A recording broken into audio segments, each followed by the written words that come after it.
Sebuah legenda yang telah berkembang pesat di daerah Candi Prambanan yang masih dipercaya oleh masyarakat sekitar.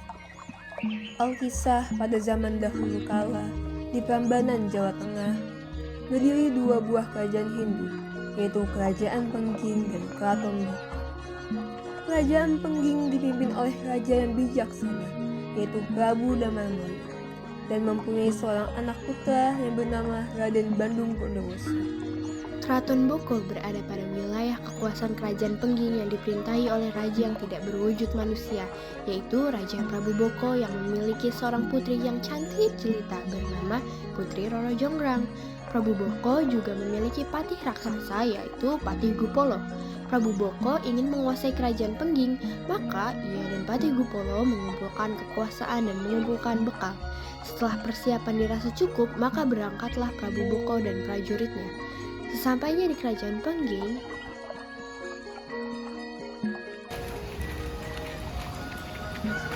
Siapa kalian?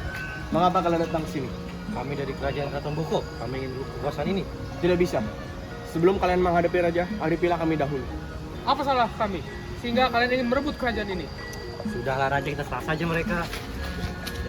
Terjadilah pemberontakan antara kedua kerajaan. Banyak korban berjatuhan di kedua belah pihak, dan rakyat Pengging menjadi menderita.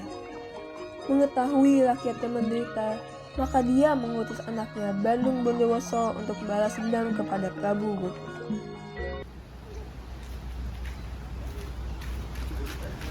Ayah, kamu kenapa ya? Wahai anakku, balaskan dendam ayah pada kerajaan Boko. Karenanya rakyat kita menjadi kelaparan dan miskin. Baiklah ayah, akan saya lakukan. maka berangkatlah Bandung Bondowoso menuju Kerajaan Keraton Boko. Ketika di perjalanan, ia bertemu dengan Patih Gupolo dan Prabu Boko. Siapa tahu? Kau sepertinya bukan rakyat dari kerajaan ini. Memang bukan. Saya adalah Raden Bandung Bondowoso. Untuk apa kau kemari? Tujuan saya datang kemari adalah untuk membalaskan dendam ayah saya terhadap raja kalian, karena telah membuat rakyat menjadi menderita. Dan terjadilah perang yang sangat sengit antara Bandung Bondowoso melawan Prabu Boko. Karena kesaktian Bandung Bondowoso, Prabu Boko dapat dibinasakan. Melihat rajanya tewas, maka Patih Gupolo melarikan diri dan Raden Bandung Bondowoso mengejar Patih ke kerajaan Keraton Boko. Sesampainya di kerajaan Boko, Apa daya? Ayah Putih telah tewas dibunuh oleh Bandung Bondowoso. Patih, apa benar Ayahanda telah tiada? Benar putri, ayahanda telah tiada. Beliau tewas dibunuh oleh Bandung Bondowoso. Benarkah? Benar putri.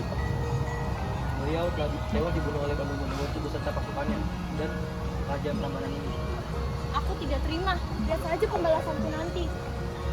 Di tengah-tengah percakapan antara Roro Jonggrang dan Dayang, tiba-tiba masuklah seorang pemuda bernama Bandung Bondowoso di Keraton Boko.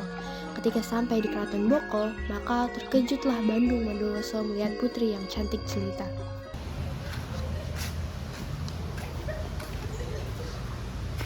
Hai putri yang cantik, siapa namamu?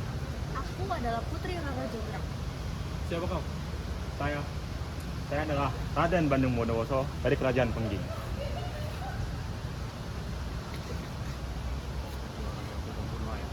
Benarkah? Kau sungguh kejam Bondowoso? Itu benar sekali. Sekarang kerajaan ini telah menjadi milik saya. Namun untuk itu saya butuh permaisuri untuk menemani. Dan kau sangat cocok untuk menjadi permaisuri. tanpa berkata-kata, Roro Jonggrang langsung meninggalkan Bondowoso karena kekesalannya terhadap Bondowoso yang telah membunuh ayahnya. Semakin lama Bondowoso tinggal di Kerajaan Prambanan, ia semakin terpesona dengan kecantikan Roro Jonggrang. Tapi di sisi lain, Roro Jonggrang masih terpukul akan peperangan yang membuat ayahnya meninggal karena terbunuh. Putri, apakah Putri masih bersedih?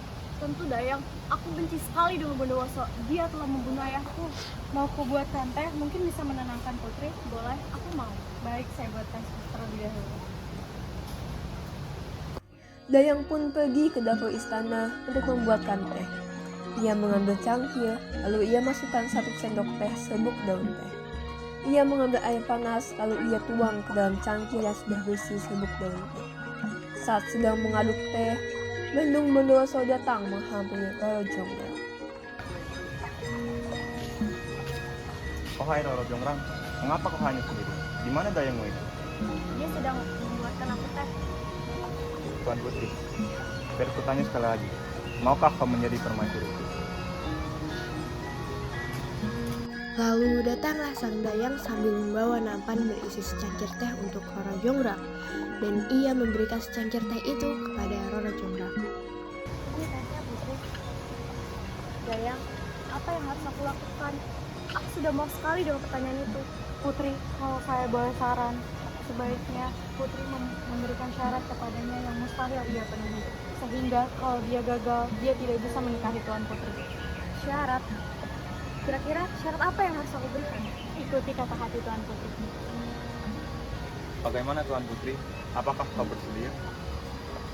Aku mau, tapi ada syarat yang harus kau penuhi terlebih dahulu. Kau harus membuatkan aku 1000 candi dan 2 buah sumur. Dan itu harus selesai saat matahari terbit.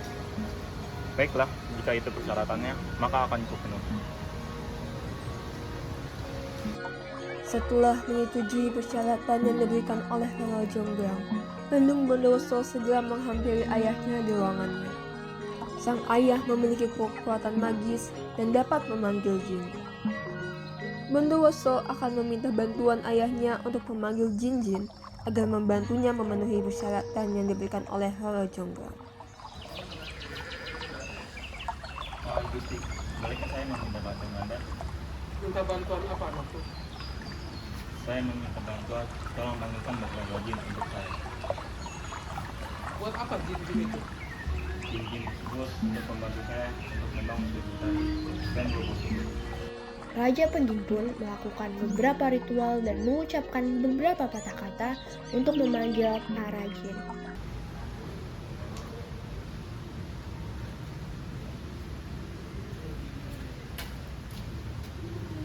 Kenapa kau memanggilku?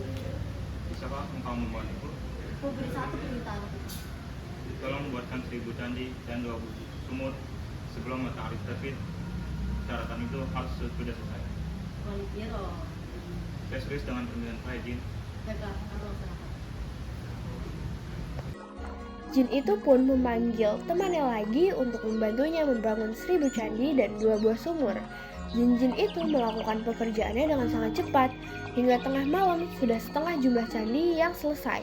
Dayang yang mengetahui pembuatan candi hampir selesai segera melaporkan kepada Roro Jonggrang. Tuan Putri, pembuatan 1000 candi sudah selesai. Apa? Aku harus mencegahnya sebelum itu terjadi. Tenang Tuan Putri, pasti ada jangkauannya. Baiklah Dayang, bangunkan dayang-dayang yang lain sebelum fajar. Dan sebelum mereka untuk membakar jerami dan menumbuk padi di rusun. Serta taburkan bunga-bunga yang harum baunya. Baik Tuan Putri. Dayang pun membangunkan dayang-dayang yang lain dan menyuruh mereka membakar jerami dan menumbuk padi di lesung, serta menaburkan bunga-bunga yang harum baunya seperti diperintahkan Roro Jonggrang. Kawan, itu matahari sudah mau terbit. Lihat pada gas padi sudah menumbuk padi di lesung. Mari kita pergi. Benar, ditambah lagi yang sudah mulai berkokoh. Ayo semuanya, mari kita pergi. Para jin pun pergi meninggalkan pekerjaan mereka. Candi-candi dan sumur tinggal sedikit lagi selesai. Roro Jonggrang terlihat senang karena rencananya berhasil dan Bandung Bondowoso tidak dapat memenuhi persyaratannya. Di lain pihak, Bandung Bondowoso sangat kecewa karena tidak dapat menjadikan Roro Jonggrang sebagai permaisurinya. Tetapi Bondowoso tambah kecewa dan marah setelah mengetahui rencana Roro Jonggrang yang sengaja menggagalkan usahanya. Bagaimana? Apa permintaan itu sudah terpenuhi? Wahai Roro Jonggrang, mengapa kau sangat licik? Kau telah menggagalkan usahaku untuk membangun 1000 candi dan tersisa hanya 1 arca candi lagi. Karena kelicikanmu itu dan dayang-dayangmu itu, maka terkutuklah kau menjadi arca yang 1000 dan dayang-dayangmu ini tidak bisa menikah hingga mereka tua. Akhirnya, Roro Jonggrang pun menjadi arca menggenapi candi yang ke-1000 atas akibat janji yang diucapkan dan kelicikan yang dilakukan oleh Roro Jonggrang.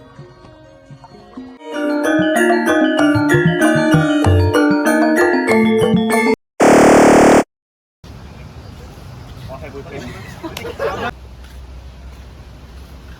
Siapa kau? Lah, biasa. Sabar. Jangan lari, jangan lari. Tante sudah kepenuhnya. Wahai Rara Jonggrang, mengapa kau sangat licik? Anjing deket banget. Nah, coba tes kamera. Nah.